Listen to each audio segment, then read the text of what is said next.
আজ রাখি পূর্ণিমা উপলক্ষে একটা ভীষণ টেস্টি মিষ্টি রেসিপি আপনাদের সাথে শেয়ার করছি। তো সেই জন্য প্রথমে একটা পাত্রে 1 গ্লাস পরিমাণে জল নিয়েছি, ওই সাথে একটা মিডিয়াম সাইজের নারকেল এবং হাতের মুঠোর 1 মুঠো পরিমাণে আমন্ড বাদাম দিয়ে দিলাম। এরপর এটাকে ঢাকা দিয়ে প্রায় 10 মিনিট মতো একটু ফুটিয়ে নেব। তো এটাকে এখন দেখুন 10 মিনিট পর্যন্ত ঢাকা দিয়ে ফুটিয়ে নিয়েছি। এখন ঢাকাটা খুলে নিলাম। এরপর এটাকে গ্যাস থেকে নামিয়ে নেব। এইভাবে ফুটিয়ে নেওয়ার কারণে বাদামটা খুব ভালো মতো সেদ্ধ হয়ে যাবে এবং নারকেলটাও খোসাটা খুব ভালো মতো উঠে যাবে এবং খুব সহজেই নারকেলটা একটু মিক্সিতে গুঁড়ো করে নেওয়া যাবে। তো সেই জন্য আমি এটাকে এভাবে একটু ফুটিয়ে রেডি করে নিলাম। এরপর এগুলোকে গরম জল থেকে তুলে নেব, তারপর একটু ঠান্ডা করে নেব জল দিয়ে। তো বন্ধুরা, আজকের এই রেসিপিটা যদি ভালো লেগে থাকে তাহলে অবশ্যই বন্ধুদের সাথে শেয়ার করে দেবেন এবং রেসিপি ভালো লেগে থাকলে অবশ্যই চ্যানেলটি সাবস্ক্রাইব করে আমার পাশে থাকবেন। তো দেখুন, এরপর আমি কিছুটা ঠান্ডা জল দিয়ে দিলাম। জলটা দেওয়ার পর নারকেলটা এখান থেকে তুলে সাইডে রেখে দিচ্ছি এবং তার সাথে বাদামগুলো একটা অন্য পাত্রে তুলে নিচ্ছি। এইভাবে বাদামটার খোসাটা একটু ছাড়িয়ে নেব এবং নারকেলটাকে ভেঙে নারকেলের খোসাটা পরিষ্কার করে নেব। তো প্রথমে এখানে বাদামটার খোসাটা ছাড়িয়ে নিচ্ছি। বাদামটা এইভাবে সেদ্ধ করে নিলে খুব ভালো মতো খোসাটা উঠে আসবে এবং নারকেলের সাথে বাদাম দেওয়ার জন্য এই মিষ্টির টেস্টটা ভীষণ ভালো হবে। তো বন্ধুরা, আজকের রেসিপিটা বাড়িতে অবশ্যই একবার ট্রাই করবেন। এটা কিন্তু ভীষণই টেস্টি মতো রেডি হয়েছিল এবং খুবই অল্প সময়ে ঝটপট একটা মিষ্টি রেসিপি বাড়িতে রেডি হয়ে যায়। বাদামটা ছাড়িয়ে রেডি করে নিচ্ছি। এদিকে নারকেলটাকে একটু ফাটিয়ে নিলাম বাড়ির মেঝেতে। তো দেখুন, এরপর এখানে যে নারকেলের জলটা ছিল সেটা একটা পাত্রে নিয়ে নিলাম এবং নারকেলটা মাঝ বরাবর খুব ভালো করে এটাকে ফাটিয়ে নিয়েছি। এরপর একটা চামচের সাহায্যে নারকেলটা খোসা থেকে আলাদা করে নেব। তো এই জন্য নারকেলটাকে পাত্রে নিয়ে নিয়েছি। এরপর এর খোসাটাকে এভাবে একটু আলাদা করে নিচ্ছি। তো বন্ধুরা, এই রাখি পূর্ণিমা উপলক্ষে এই মিষ্টির রেসিপিটা আপনারা বাড়ি নিতে পারেন। এটা বাড়িতে তৈরি করে ফ্রিজে 1 সপ্তাহ আগে থেকে রেখে দিতেও পারেন, কিংবা এটাকে পুজোর দিন তৈরি করে ভগবানকে ভোগ হিসাবেও নিবেদন করতে পারেন। খুবই ভালো হবে এটা। তো দেখুন, এরপর আমি এগুলোকে খোসাটা পরিষ্কার করে নিচ্ছি। এরপর এই নারকেলের উপরে যে কালো অংশটা আছে সেটাকেও একটা ছুরির সাহায্যে এই খোসাগুলো তুলে নেব।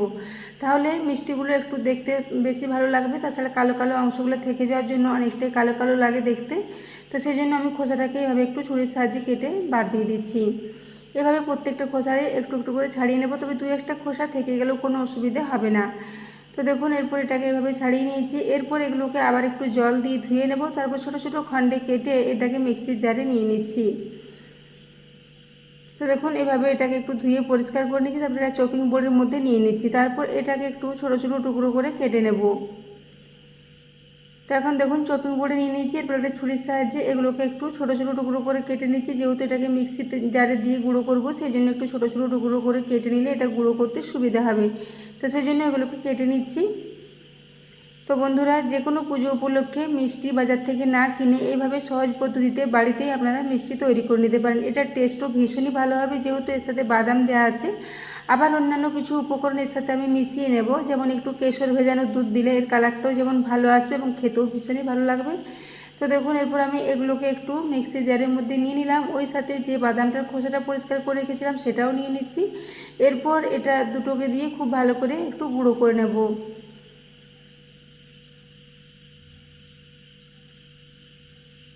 এরপর এটাকে ঢাকা দিয়ে খুব ভালো করে গুঁড়ো করে নিয়েছি।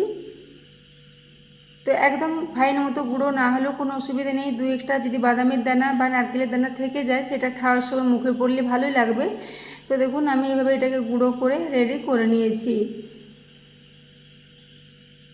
এবং বাদাম দেওয়ার কারণে এর মধ্যে খুব ভালো একটা বাইন্ডিংও আসবে এবং টেস্টও ভালো হবে। এরপর গ্যাসে একটা কড়া বসিয়ে দিয়েছি, তাতে 1/2 টিস্পুন পরিমাণে ঘি দিয়ে দিলাম। এরপর এখানে নিয়ে নিলাম পুরো নারকেলটা। তো এরপরে এখানে নারকেলটাকে দিয়ে প্রায় 1-1.5 মিনিট পর্যন্ত একটু কড়ার মধ্যে নাড়াচাড়া করে নেব। গ্যাসের ফ্লেমটা এখন লোতে রেখেছি। এরপর এখানে আমি চিনি দিয়ে দিচ্ছি। তো এখানে আমি প্রায় 1/3 কাপ পরিমাণে চিনি দিয়েছি এবং ওই সাথে 1/4 কাপ দুধের সাথে আমি একটু কেশর ভিজিয়ে রেখেছিলাম সেটাকে দিয়ে দিলাম। ওই সাথে বাড়িটা ধুয়ে আবার একটু জল দিয়ে দিলাম। এরপর আমি এখানে এটাকে হাতার সাহায্যে খুব ভালো করে মিশিয়ে নেব, চিনিটা যাতে খুব ভালো মতো গলে যায় এবং যে দুধটা দিয়েছি ওটাও যাতে নারকেলের সাথে নাড়াচাড়া করতে করতে খুব ভালো মতো শুকিয়ে যায়।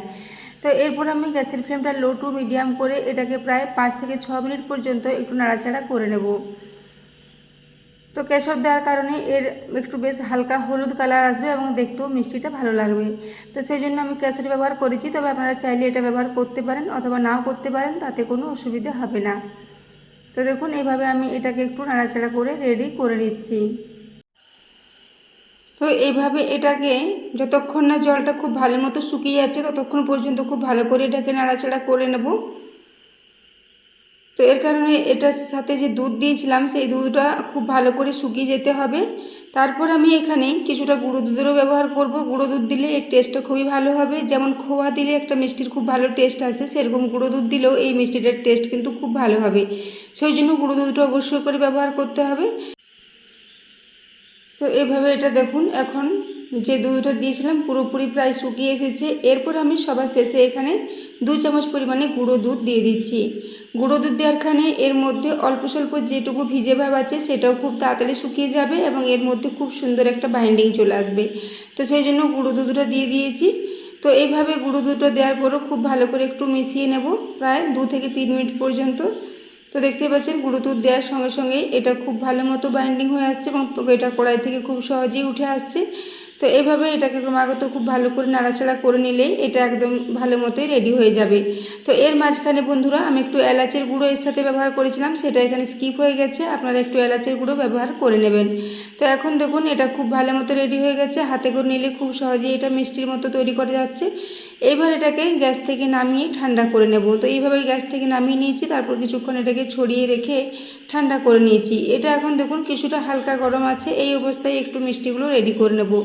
তো আমি দেখুন হাতে করে বেশ কিছুটা পরিমাণে নিচ্ছি আর ছোট ছোট করে গোল গোল লাড্ডু করে রেডি করে নিচ্ছি। আপনারা চাইলে এটাকে সন্দেশের আকারেও রেডি করতে পারেন, সেটাও কিন্তু খুব ভালো মতো রেডি হবে। যে কোনো একটা চৌকো পাত্রে এটাকে একটু ছড়িয়ে রেখে দিলে এটা কিন্তু সন্দেশের শেপে চলে আসবে। তো দেখতেই পাচ্ছেন খুব ভালো মতো মিশ্রণটা রেডি হয়েছে, খুব ভালো মতোই মিষ্টিগুলো রেডি হয়ে যাচ্ছে। মিষ্টির গায়ে কোনো রকমের ক্র্যাক বা ফাটল দেখা যাচ্ছে না, খুবই মসৃণ মতো মিষ্টিগুলো রেডি হয়ে যাচ্ছে। এর মধ্যে যেহেতু আমন্ড বাদাম দেওয়া আছে সেজন্য মিষ্টিগুলো তৈরি করতে কিন্তু কোনো রকম অসুবিধা হবে না। যেমন টেস্টে ভালো হবে তেমন দেখতেও ভীষণ ভালো মতো তৈরি হয়ে যাবে। তো এইভাবে আমি একে একে সবগুলোই রেডি করে নিচ্ছি। তো বন্ধুরা আজকে এই নারকেলের মিষ্টিটা আমি একটু অন্যরকমভাবে করার চেষ্টা করেছি। আশা করছি মিষ্টিটা আপনাদের ভালো লাগবে এবং ভালো লাগলে অবশ্যই একটা কমেন্টে লিখে জানাতে ভুলবেন না আপনাদের কেমন লেগেছে। তো দেখুন এরপর আমি উপর থেকে একটু করে কেশর দিয়ে দিচ্ছি যাতে এটা দেখতে ভালো লাগে। তো এইভাবে এটাকে আপনারা যে কোনো ড্রাই ফ্রুটস দিয়েও সার্ভ করতে পারেন, সেটাও কিন্তু দেখতে ভীষণই ভালো লাগবে। তো এরপর আমি এগুলোকে দেখুন সাজিয়ে নিয়েছি। এরপর একটা আপনাদের ভেঙে দেখিয়ে দিচ্ছি, দেখুন ভীষণই সফট, ভীষণই টেস্টি হয়েছিল মিষ্টিগুলো। তো বন্ধুরা আজকের রেসিপিটা এতক্ষণ পর্যন্ত দেখার জন্য আপনাদের অশেষ ধন্যবাদ। আবারও চলে আসবো অন্য রেসিপি নিয়ে।